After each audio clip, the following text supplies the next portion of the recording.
Hey there, Coach Janis again. I get this question, like if I would have a top of questions I get, like people write me quite often. This is, I would say, one of the top three questions. The question usually is, how much should I train to be good at certain race? Maybe not to win, but just like how much should I train? How how many kilometers should I ride? How many kilometers should I run, swim, or how many training hours should I do, and when to do them, so on and so forth. So everybody's looking for kind of a silver bullet. There's no one silver bullet. There is no one answer for everybody, and it kind of usually is always, it depends.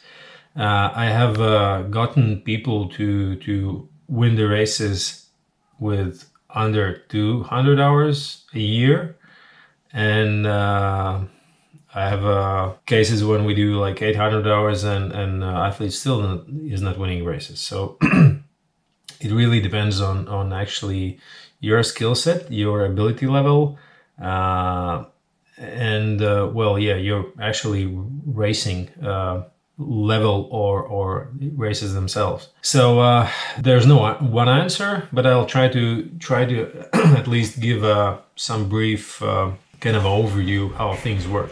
So it usually, when I get this question, I usually ask the question back, how many hours. And do bear in mind, we do use terminology. We measure weekly hours, and then we measure yearly hours. So we know how many hours per year you are training. And this is not only like bike related training, this is training per se. So either it's gym, your core workout, your stretching, your yoga, your like skills training, swimming, everything.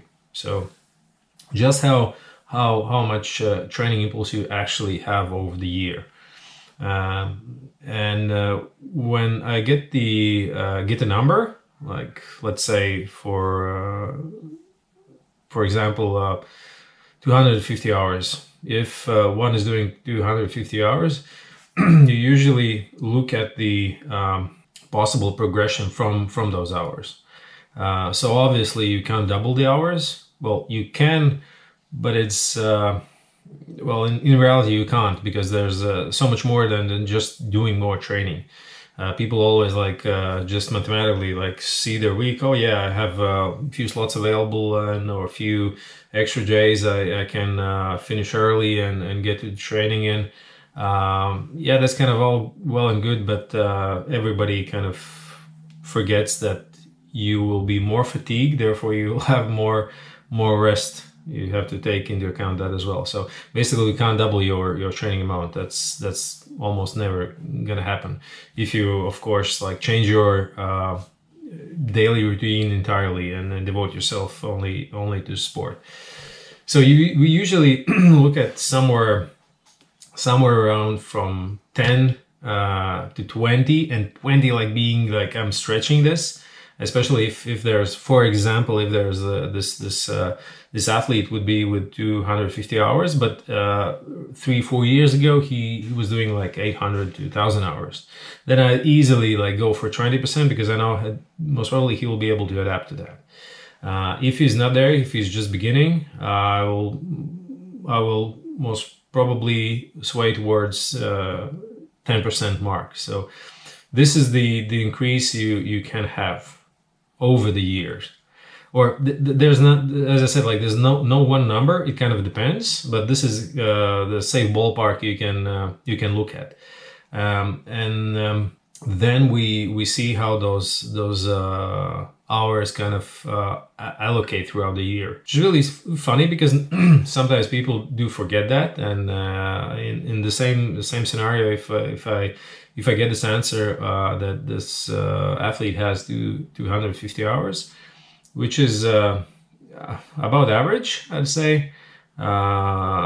Maybe a bit below average. I said average would be like somewhere around 300 hours a year. That's what I consider to be like an average training amount per year. We need to look at how many months he's actually training. Because sometimes, and it's like a true story.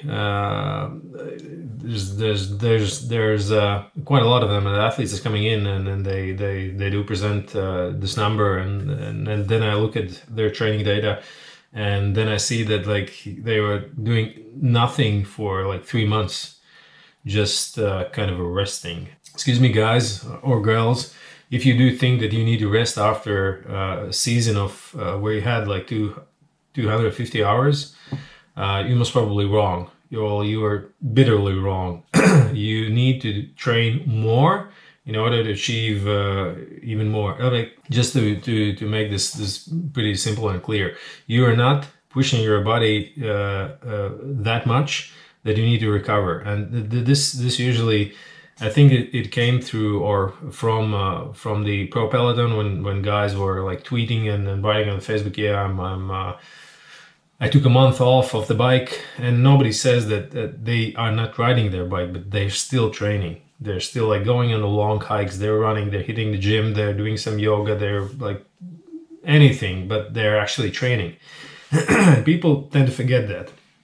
And if you have these 250 hours during like 6 months, well, it kind of makes really big difference, because then we maybe have more kind of a reserve in this percentage that we can up this training time wise. But then again, as I said, like we need to take into account the actual recovery. So I would always go for training consistency over like the total amount.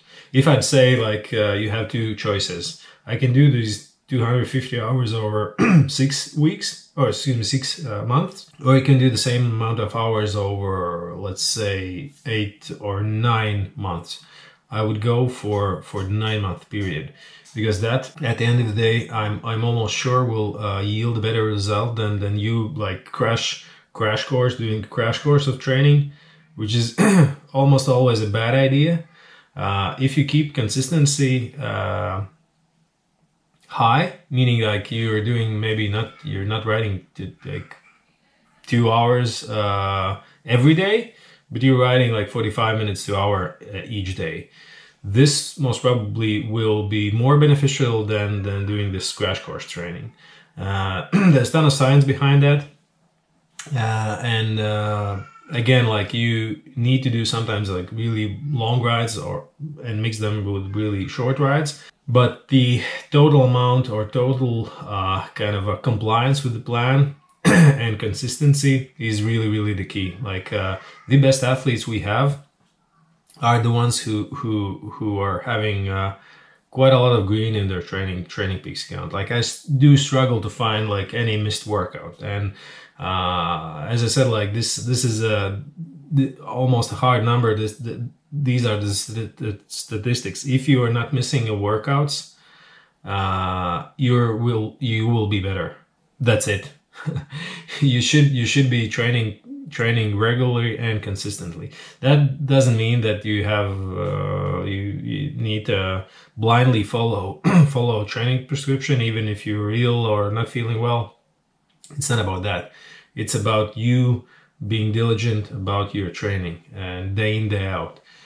This will produce the best results. So yeah, be consistent, train or try to train more than you did, and yeah, don't do any like off-season breaks. It won't help you with anything. I mean, you just will go slower, be more heavier, and eventually will not get any results, or not get the desired result when you start training. Take this into account, train wise, and yeah, talk to you later.